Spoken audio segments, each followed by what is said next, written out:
The U.S. Department of Housing and Urban Development, or HUD, has developed rules regarding lead abatement which must be followed when performing routine maintenance, interim control work, or lead abatement that disturbs lead coatings.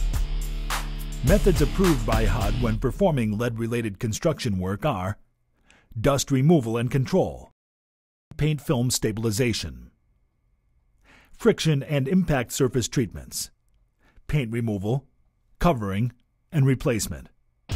Regardless of the method chosen, always remember that the worksite must be prepared according to HUD guidelines, and workers must be protected with the proper safety equipment.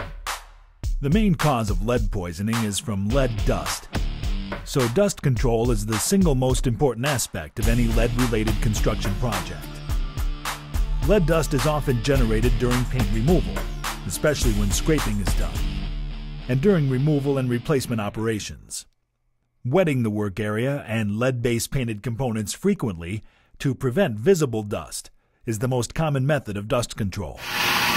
Daily and final cleanup is a three-step process involving vacuuming with a high-efficiency particulate air filtration vacuum known as a HEPA vac, followed by wet washing or mopping with a low-phosphate detergent.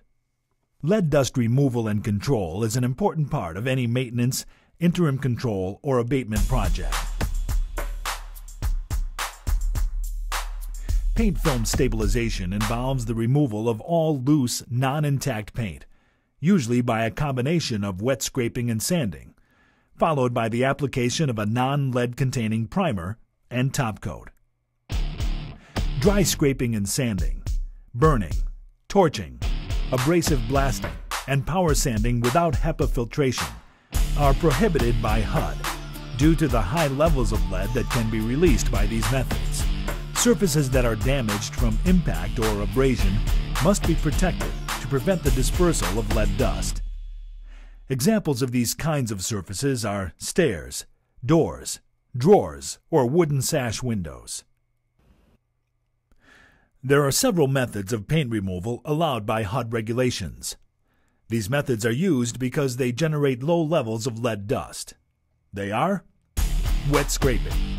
The painted surface is moistened and kept wet using a Hudson-type garden sprayer while the paint is scraped off.